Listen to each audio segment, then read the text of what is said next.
Hello, yes, a good morning, a good afternoon, or a good evening to you, however you may be listening and wherever you may be listening. This is a bonus edition of the Baldwin Sports Media NFL podcast coming to you the morning after the NFL draft. I did say that I was going to do a lot of the roundups in Monday's show, but I just felt, given what went down last night, there are a couple of things that I just want to get off my chest and just talk about. I'm pretty sure, if you watched the draft last night and if you know what happened, you know what the biggest one of those is going to be, but also just to give a little bit of a quick analysis now that I've had a night to think about it. I was planning to do this maybe after the draft straight away, but after I did my stuff on TikTok, I just it was 1:30 in the morning and I just needed to get to bed, so I thought give myself a night, fresh brain, go back, read some of the instant analysis that's gone around online and just give a couple more extra takes as opposed to the normal Monday show.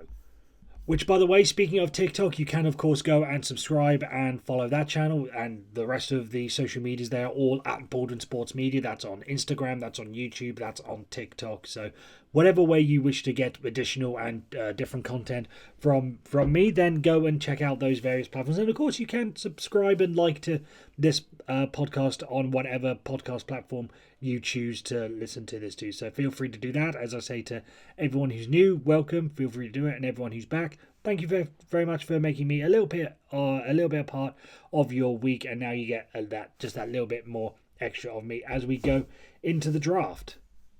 And there is, of course, only really one place that we can start, and that was the biggest surprise of the night. In fact, the draft itself didn't really throw up that many surprises, as it were. Like, that's why I'm not going to go through every single pick. I went through every pick on my TikTok page, but like Caleb Williams going 1, we knew. Drake May and Jaden Daniels fighting out for number 2, we knew that was going to happen, so not a major surprise. Marvin Harrison 4. Most of the picks went with what we expected them to go with, so nothing really to describe there or to waste time with breaking down every single pick. But the big one is quite clearly the Atlanta Falcons with the number 8 pick taking Michael Penix Jr., which on its own, in itself, was pretty weird to begin with. Because if you look at his injury history, and there was always some concern about whether or not that could play a part in his NFL career, there were indeed some mock drafts I saw and some analysts that said that he could drop to the second round. So to go and get him at 8 is a bit of a huge... It's not even a bit of it. It is a huge swing for the Atlanta Falcons to take someone that high at number 8, especially when you had someone who was arguably more pro-ready in Bo Nix already there. He, of course, went to the Denver Broncos a couple of picks later. But Michael Penix Jr., again, already a bit of a huge swing. But when you couple it with the fact that they just got Kirk Cousins a couple of weeks ago and signed him to that big deal, and when you look at Kirk Cousins as an overall pick, yes, he had the Achilles injury last year, but he's not necessarily someone who you would classify as injury prone. He's not like an Aaron Rodgers or a Lamar Jackson where you would have legitimate concerns about his long-term future, especially the fact that he's 35. You're not thinking, oh, we need to get an instant backup, or this is going to be, he's a bridge quarterback for a year. You signed him and you believed you have the guy, the franchise guy, for possibly 5 years, depending on how well he goes.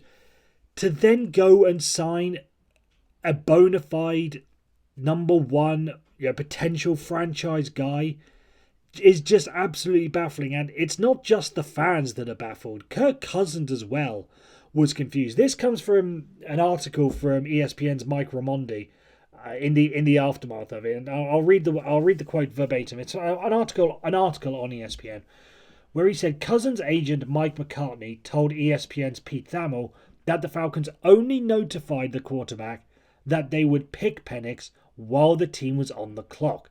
McCartney said there is frustration and confusion coming from Cousins' camp because Atlanta did not use its first-round pick to make the team better in 2024. Instead, the Falcons used their selection on Cousins' apparent successor before he even played for the team. McCartney said Cousins understands the business of football and is ready to move on, but there was indeed surprise about the Falcons' decision. And surprise, I'm assuming, is keeping it very, very mild because, again, you go back, in terms of draft picks over the years, this is one of the more surprising picks. Again, not just taking Penix at the spot he did, but also given what the Falcons have done this offseason.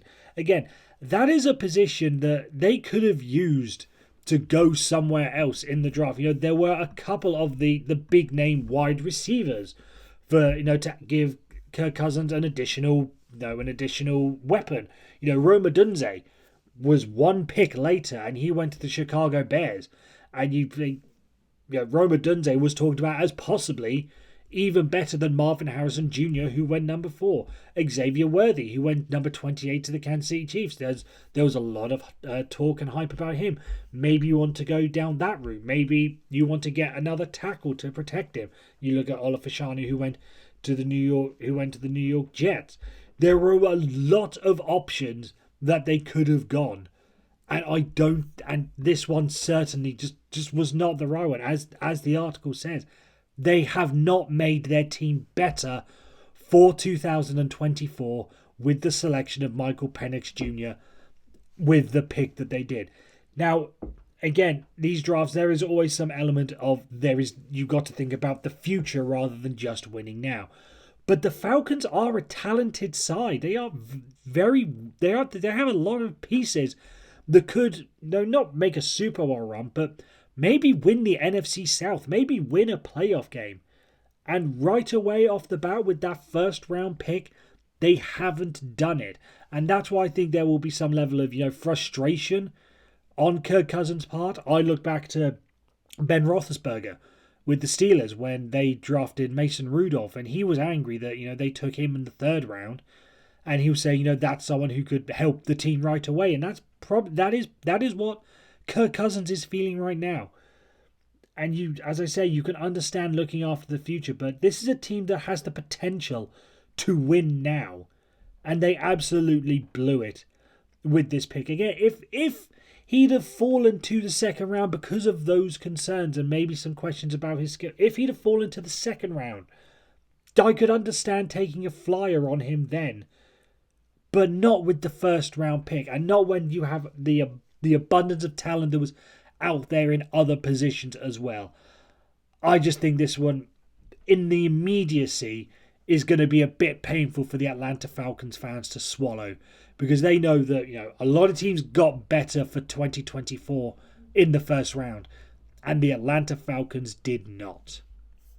And again, just to circle back, if they didn't get Kirk Cousins, if this was, Michael Penix, their 1st round guy, and he was going to sit behind one of the other players, and so that to an extent would have been acceptable as well. But it's the Kirk Cousins factor in there as well that just makes the whole thing completely bonkers on the Falcons' part. And now we got that out of the way, I'm just going to break down, not necessarily the rest of the draft. As I said, I cover that all on my TikTok channel, so feel free to go there and browse every pick there. I am just going to keep this short and sweet because, as I said, a lot of the draft sort of went with what we expected to happen. There weren't many major surprises apart from the Atlanta Falcons pick. So I'm just going to do one good pick and one questionable pick. So just break down my main 2 highlights of the rest of the draft.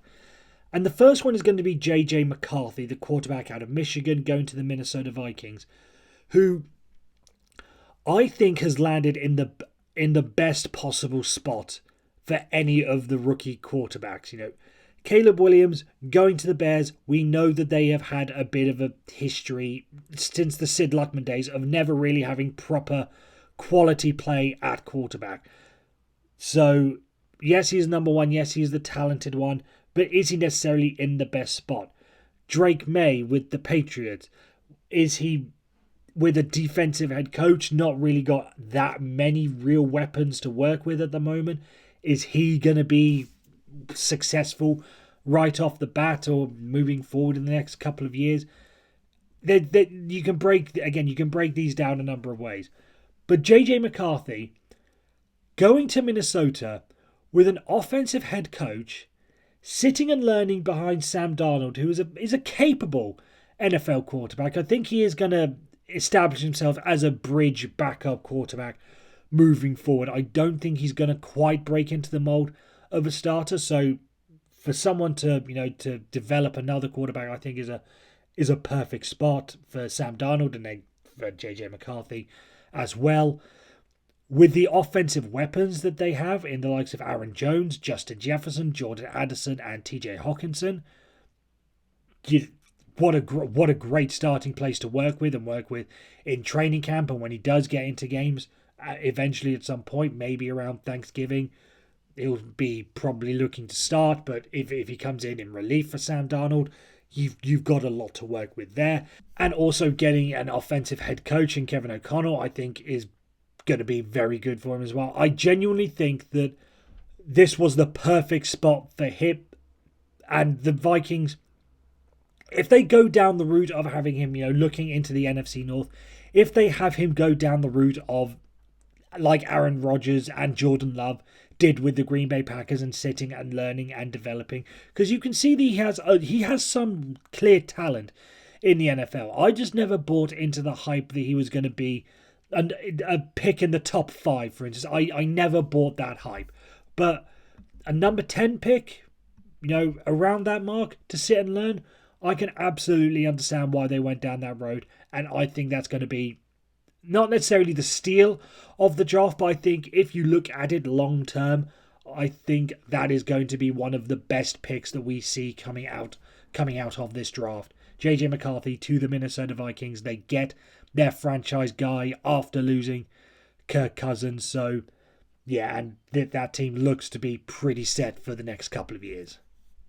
And then just quickly, as I said, to round this off with my confusing one. Now, this one isn't necessarily a bad pick on its own. I just think I was taken a little bit by surprise. Again, this isn't a seismic surprise of a draft pick. But I want to talk about the Philadelphia Eagles taking Quinyon Mitchell, the cornerback, who, again, nothing to say against Quinyon Mitchell, who a lot of people believe that is the best cornerback in this draft.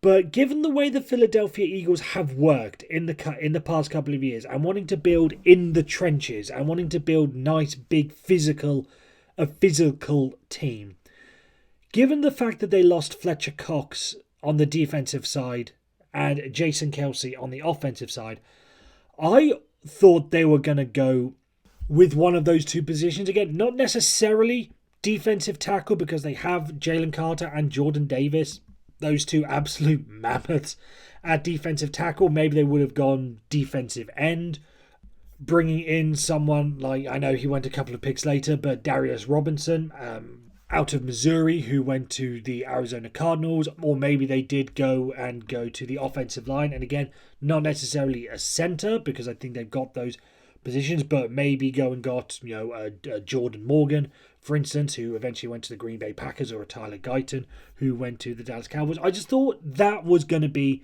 the position of need for the Falcons. So I was a little bit taken aback by those moves. So for them to get Quinyon, again, this is nothing against Quinyon Mitchell, very fine player, but I was just taken a little bit by surprise that they decided to go that way with it. So yeah, that's my quick analysis, and not necessarily instant analysis, but these were the notes I made last night. To sort of, if I was going to do it last night, this would have been it. But as you might be able to tell, I am still flagging a little bit after 6 hours of sleep. But as I've said before, if you want to go and watch my reaction to every single pick, you could go on my TikTok channel. They will be appearing and being uploaded onto my YouTube channel over the course of the day.